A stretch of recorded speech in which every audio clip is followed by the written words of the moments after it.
Hey everyone, welcome back to Corporate Decoder, the place where we make sense of corporate filings. Today we're cracking open Superior Group of Companies' proxy statement, and trust me, this isn't your average laundry list. We're diving into executive pay, board shenanigans, and some shareholder votes that could shake things up. Get ready because this could affect where your money is going. Here's the gist. They're asking shareholders to vote on some key items, including who gets to sit on the board, how much the top dogs get paid, and how often they should ask shareholders about those paychecks. Plus, they want to make sure their accounting firm is still on the up and up. Let's get started. First off, this is a definitive proxy statement, meaning they are definitely asking, not thinking about asking. So the board has decided what it wants to do. This is a statement being sent to shareholders so they can vote on important decisions. The main event is the annual meeting on May 8, 2025. It's going to be a virtual meeting, so no need to book a flight to Florida unless you just want a vacation. Shareholders get to vote on electing directors' executive compensation, meaning salaries and bonuses to top people, how often these pay votes happen, and ratifying who does the company books and taxes. They want you to vote, so make your voice heard. If you own stock on March 14, 2025, you get to vote. Each share gets one vote. And don't worry, they're making the proxy materials available online to save trees and money. To actually attend this virtual meeting, you need to register online. Whether you're a regular shareholder or hold shares through a broker, there are instructions to follow. If you want to ask questions during the meeting, there is a place to type questions. For anything to happen, they need a quorum, which means a majority of shares have to be represented either in person or by proxy. If your broker doesn't get instructions from you, they can still vote on some things, but not everything. If you don't provide instructions, your broker cannot vote on proposals 1, 2, and 3. So the election of directors, executive compensation, and the vote on how often to vote on executive compensation, and the vote on how often to vote on executive compensation, and the vote on how often to vote on executive compensation, and the vote on how often to vote on executive compensation will not be voted on. This makes it extra important to actually vote. Time to elect some directors. They've got 7 nominees and you get to vote for each one. The board recommends you vote for all of them. These are the people who will be steering the ship, so pay attention. Let's meet the players. Michael Benstock is the big cheese, president, CEO, and chairman. Paul Melini is the lead director, which means he helps keep Benstock in check.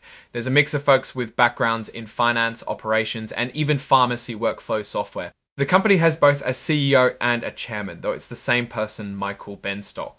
They also have a lead director, Paul Melini, who is independent and elected by the other independent directors. The lead director is in charge of calling executive sessions of independent directors and setting agendas. The board keeps an eye on risks like financial, operational, and strategic risks. The audit committee looks at financial risks. The Corporate Governance Committee handles governance and cybersecurity, and the Compensation Committee makes sure nobody's getting paid too much to take crazy risks. Each committee reports back to the full board. They've got a code of ethics that applies to everyone from the top dogs to the summer interns. It's all about honesty, integrity, and following the law. There is an insider trading policy that prohibits employees from using inside information for trading. The company states that it is important for the board to be comprised of individuals with diverse backgrounds, skills, and experiences, and to ensure a fair representation of shareholder interests. To that end, they provide a board diversity matrix. Of the 7 members, 3 are female. Now, let's talk about how they pay their executives. The Compensation Committee decides how much the top dogs get paid, and they try to align those paychecks with the interests of the shareholders. They want to attract and keep talented people, but also make sure they're not overpaying.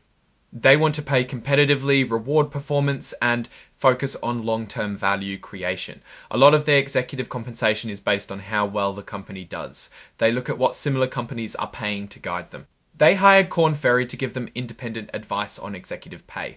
Korn Ferry provided data, reviewed their compensation program, and generally helped the committee make informed decisions. The most important people in the company are Michael Benstock, CEO, Michael Kumpel, CFO, and Jake Himmelstein, President of Branded Products. These are the top paid people. The company pays executives through salaries, annual bonuses, and long-term incentives. The annual bonuses are tied to the performance of different business units in the company. Jake Himmelstein's bonus is based on the Branded Product segment's earnings. Here's where it gets interesting, the summary compensation table. In 2024, Michael Benstock, the CEO, made over $5 million. A big chunk of that comes from stock awards, which were valued at $2,859. Looking at what all of them make, Sig Schimmelstein, the president of Branded Products, made $3,376,503, and again, the majority was from stock awards. $1,500 made Aussie dollars, and again, the 16,005. Looking at what all of them make, a lot comes from stock awards, which were valued at $2,005. Hunt from stock. They also have agreements that spell out what happens if they get fired or if there's a change in control, meaning the company gets sold or merged. It involves a lot of money. Many of the executive officers hold options and stock that is scheduled to vest at a later date. Michael Benstock held unexercisable options of over 3,000 shares at the end of the year. These options and stock awards are designed to encourage these people to remain with the company. The audit committee is made up of Laureen Spencer, Paul Malini, and Vanita Fields. They review the company's financial statements and make sure the auditors are doing their job right. They are recommending that the shareholders approve the financial statements. They are asking the shareholders to approve of the executive compensation and whether they want to vote for it every year, every 2 years, or every 3 years. The board suggests every 3 years. Finally, they want you to ratify their choice of Grant Thornton L as their independent accounting firm. In 2024, Grant Thornton billed them about $1,638,470 for their services. The policy requires disclosure to either the company's general counsel or chief financial officer and review by the audit committee of the material terms of any related party transaction. Michael Benstock, the CEO, owns a significant chunk of the company, both directly and through a limited partnership. The beneficial owner with the most shares is Benstock Superior Ltd with 2,619,588 shares. It is important to pay attention to ownership, since if the CEO owns significant shares, then his incentives are aligned with you.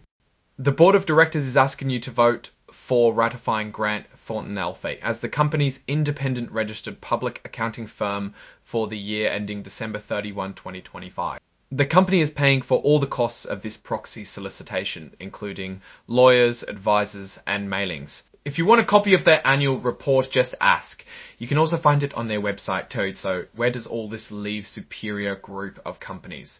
From the proxy statement, the company is being proactive in its governance. Company compensation policies are in place to encourage growth. The notable risks or opportunities. If they succeed, investors might find better value. If not, then shareholders are to be blamed. It might be a bumpy ride in the short term, but with the right leadership, Superior Group could be poised for long-term success. That's all for today's Corporate Decoder Breakdown. If you found this helpful, give us a like, drop a comment, and definitely subscribe for more deep dives into the world of corporate filings.